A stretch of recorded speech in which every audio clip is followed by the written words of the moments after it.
So, after a very long hiatus and a lot of thinking on my mind, I've decided to go back to doing what I do best.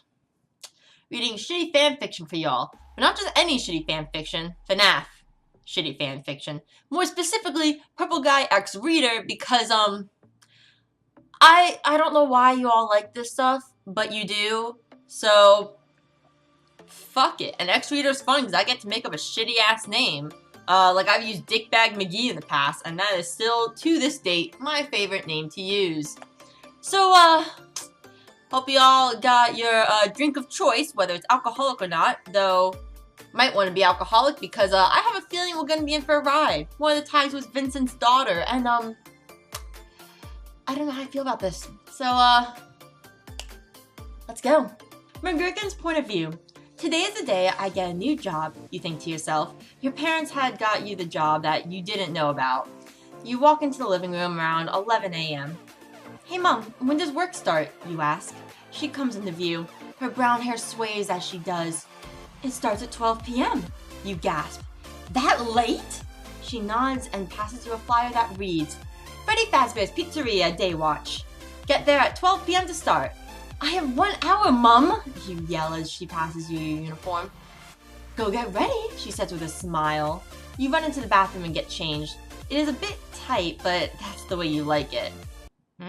I see where this is gonna go. You walk back into the living room and your dad is smiling. He hugs you. My little girl's growing up so fast. Your cheeks turn a light pink and your mom hugs you too. Before I continue, I want to say one thing. Arthur-chan, fuck you for not putting those little quotation marks around whoever's speaking. You're lucky that I have read so many bad fan fictions, I can just recognize when someone's supposed to be speaking and when someone's not supposed to be speaking just by what you're typing. Thank you for your fucking second person point of view. Fuck you though. This is not gonna be a fun time for me to edit. She passes you a bag with a laptop, your phone and some snacks. Your, I guess brown? Your brunette hair is covering your face as you smirk. Yes, my natural color hair. Haha. I will be dyeing it again soon because I miss doing that and I love dyeing my hair. Whoa, that was weird. Fucking ghosts in this place. Your mom walks you out of the house and into her car. You buckle up in the front seat as she drives you. You will catch a bus home, okay? She says with a smile. You nod and watch as you leave home. A bit of anxious fills up your body. What if I fail my first day? You say, scared. She looks at. I'm sure you won't. But I might, you stuttered back. Oh, I'm certain you won't. You always know how to cheer me up, don't you? You say back. Your mom nods and then you pull up. You jump out of the car and give your mom a kiss goodbye. You open the pizzeria doors and smell the scent of freshly cooked pizza. You lick your lips and see 3 animatronics on the stage. You walk up to them and go to touch the bear. A man grabs your hand. I see you're new here. I'm Mike Schmidt. You shake his hand. I'm McGurgan. He smiles. A pretty name for a pretty girl. Your cheeks turn pink and Mike laughs. Come on, let's introduce you to the rest of the staff. He then whispers to you, you're the first girl staff here. When the fuck did you get here? How long have you been there? Holy shit, that genuinely scared me. That actually scared the shit out of me. Oh god, that's good. That's some good shit. You shake off the thought of what might happen. He opens a staff-only door and you see 5 other men. Hello, you say shyly. Hi, they say in unison. This is Jimmy Fitzgerald, he says, pointing to a boy with blonde hair. You nod and he points to a guy with reddish-brown hair. This is Fritz Smith. That man stands up and shakes your hand. This is Scott, he says, pointing to a black-haired man with glasses. He waves at you and you wave back. This is Nicholas, he says, pointing to a dark brown-haired guy. Lastly, we have Vincent, he says, pointing to a purple-haired guy. He's a little shy, Mike says. You sit next to Vincent and he stares at you with his plain white eyes. You're pretty. Yes, I will give him that voice. Fuck you, he says shyly. And you're handsome, you say back. He smiles and pulls you into a hug. Vincent snuggles into you and you blush. He's really cute, you think. Are we not gonna talk about the white eyes? Is that just gonna be ignored? Scott pulls him off you and kisses him. You're taken aback and look away. A crash is heard and Scott is on the floor clutching his head. Scott, face it, Vincent don't love you. Vincent's eyes are black and he stares at you with a sinister smile. You run out of the staff room and watch the animatronics perform. Then, someone grabs you from behind, causing you to blush. Where do you think you're going? He purrs. You turn around. Vincent. He smiles and walks off, holding your hand. You follow him and Mike apologizes for Scott's actions. You nod and put your head on Vincent's shoulder. He blushes slightly. Huh, Vincent likes McGurgan. Jeremy says, hugging Mike. You look at Vincent, who is a deeper shade of pink. A bell rings saying that the break is over. I have many questions here. What the fuck? What the fuck? And, is this supposed to be gay? Are people supposed to be gay in this? Because I prefer that over what's happening over here with my character and Vincent. I prefer this gay action. You run out and begin cleaning the animatronics. You do Freddy first, as he was always your favorite animatronic when you were little. You then do Bonnie and then Chica. You look at your work and they look sparkling new. You smile and walk over to Pirate's Cove and then go to clean Foxy, except it says out of order. Mike walks up behind you and puts his hand on your shoulder, making you jump. He was put out of order when he bit someone's frontal lobe off. You were shocked by this, and it hurt your feelings as Foxy always understood how you felt. You open the curtains anyways, and all you see is darkness. Scared, you close the curtains. You look at Mike, and he isn't there anymore. Weird, you say. You walk back to the stage, and you see the bear Freddy come towards you. He pulls you into a hug. I don't know what voice to give this. I miss you, McGurgan. He purrs. Fuck it, why not? You look up at him and then back at Vincent. You pull off of Freddy and walk back to Vincent. Vincent asks you after a while, "Do you want to do the night shift with me tonight?" You nod and he hugs you. You look at Freddy, who has jealousy in his eyes. Poor Freddy! You look back into Vincent's white orbs with a smile. As the kids start to leave, you and Vincent make your way to the back office. He motions you to sit on the chair and then he disappears for about a minute. He comes back with another chair and sits next to you. Then the 12 a.m. bell rings. Ready? He asks. As ready as I'll ever be. Chapter 2. McGurgan's point of view. As the night begins, it gets colder. You open your backpack, but there isn't a jacket for you to wear. You wrap yourself on the chair and try to get warm, but you don't. You shiver and Vincent noticed. Are you good, McGurgan? He asks sweetly. You nod and he gives you his jacket. Here you go. You smile and then a phone rings. Vincent picks it up and then mutes it. I've done this before, I know what to do, he says. You nod again and check the doors. No one is there. You check Pirate's Cove and it's just the way it was that day, just a little creepier. Also, Arthur-chan, learn the difference between there, and there. Thank you. You check the stage and Bonnie is gone. Bonnie's gone, you say to Vincent, who is just smiling. Don't worry, I'll protect you. You smile slightly and see Bonnie in party room 1.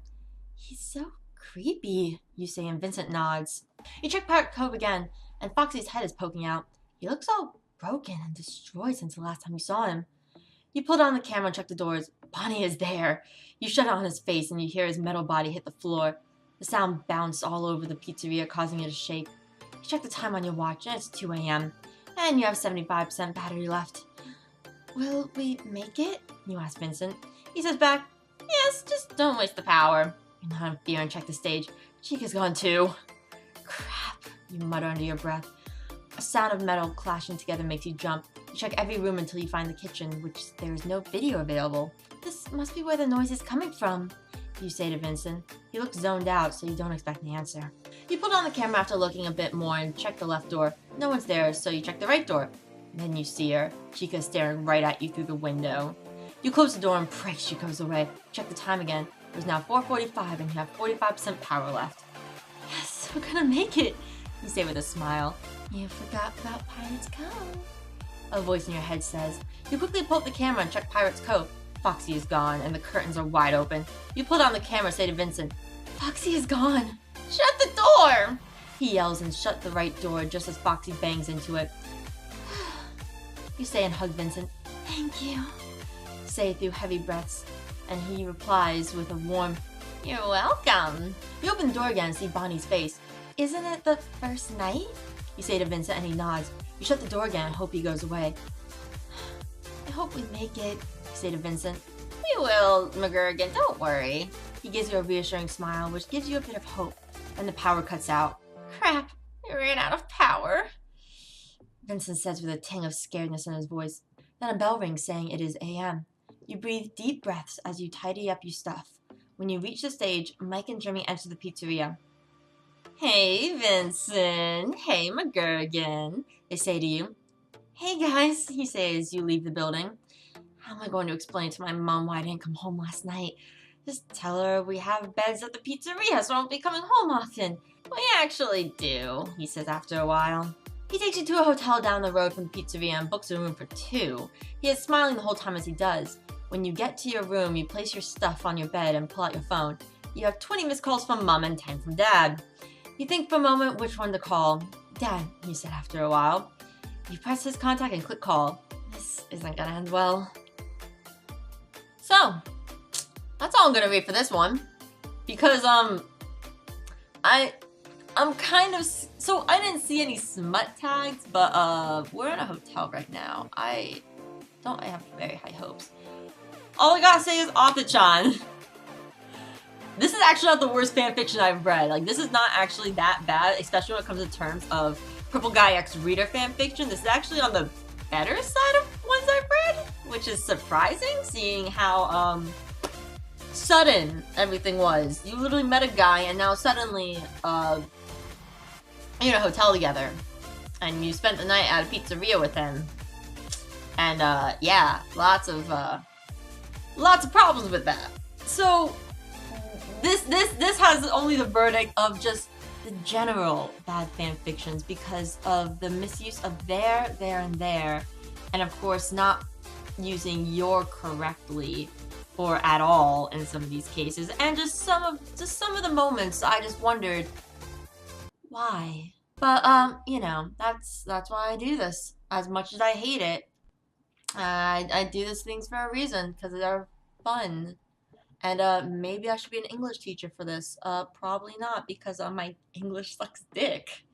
Anyways, yeah, that's all for this video today. I am gonna plan on getting back into the swing of fanfiction readings. I know I've been saying that for like half a year now, but I swear to God, 2019, I basically made a promise myself being like, I'm gonna go back to like 2017 Ray, where she had a fanfiction reading every Monday. She had like 3 other videos every week.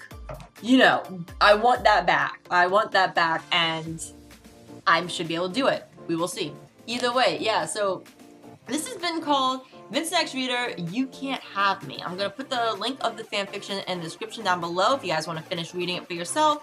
And I will actually be making a Wattpad account soon to save all these things. So in case something weird happens and I don't put a description in, you guys can still find the stories that I've read. You can still find the links to them.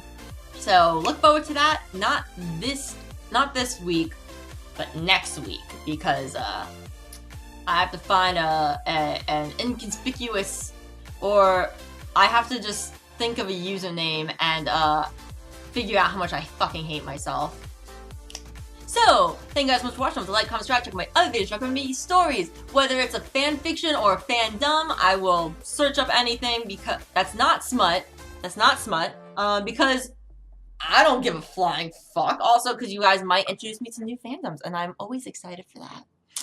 But yeah, so don't forget to leave a like, comment, subscribe, all that jazz. You already know what to do, and I will see you guys next time. Bye, my lovelies.